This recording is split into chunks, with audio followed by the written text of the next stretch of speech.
I still remember that day, the day the Calabash screamed and turned the whole village upside down. We heard the sound at sunset, a loud, deep cry from the little hut of Mama Agbani. People ran, chickens flew, babies started to cry. Even me, this old man with a broken leg. I stood up and limped to see what had happened, and when I got there, I saw it with my own eyes. The calabash was shaking on its own, and food was pouring out like a river.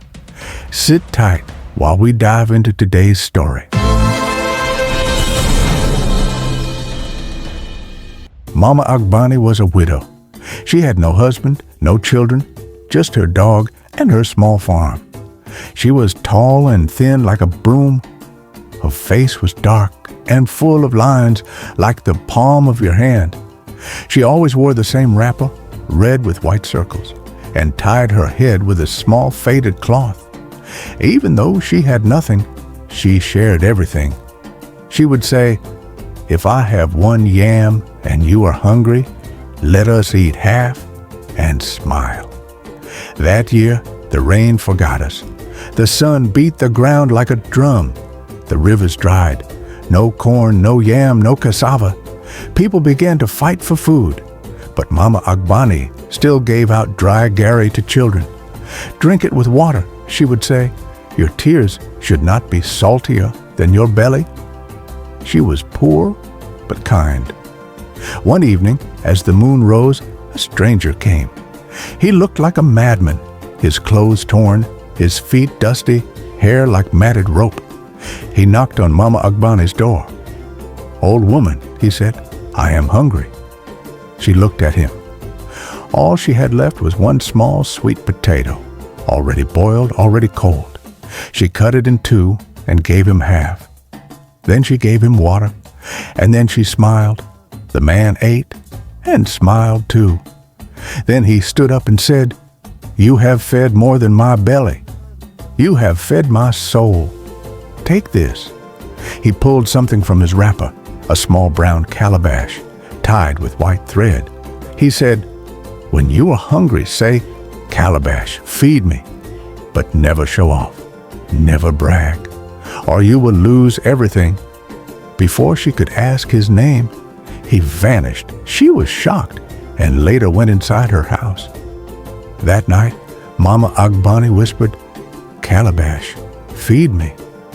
And the calabash shook gently and poured out pounded yam and a goosey soup, hot and sweet-smelling. She gasped, but smiled. She ate, she slept well, and in the morning she gave food to the neighbors' children. She didn't tell anyone. Every day she fed people quietly. She still wore her old wrapper. She still fetched water herself. But soon, one greedy woman in the village, Auntie Foleke, began to watch her. Auntie Foleke was not poor. She sold tomatoes and peppers in the market. She wore loud clothes and shiny necklaces. She always laughed like a parrot, but never gave anyone help. When she saw Mama Agbani still cooking during the famine, she became jealous. So one day, she sneaked into Mama Agbani's hut and spied. She saw it, Calabash, shaking on its own. Her eyes grew wide. That night, she told her cousin in the next village, and by morning, she told 10 more people. People started coming to Mama Agbani's house. Some begged, some forced their way in, some mocked her. One boy shouted, "Old witch, show us the pot that cooks by itself." Mama Agbani cried and held the calabash close. But then Auntie Foleke grabbed it. She raised it high and screamed, "Calabash, feed me and show these fools you are real." The calabash shook. It spilled jollof rice, then goat meat, then yam porridge, then beans, then more and more and more. It wouldn't stop. Food rushed like flood. It filled the room. It poured into the village square. People screamed, slipped, grabbed whatever they could, and laughed like mad people. Then the calabash cracked. It gave one last shake and turned into ashes. From that day, Mama Agbani never smiled again. She planted her crops again. She still gave what she had, but she kept quiet, and no calabash ever shook again. As for Auntie Faux Lake, she became sick. Her peppers stopped selling. Her shiny necklaces were stolen. She lost everything, and no one helped her.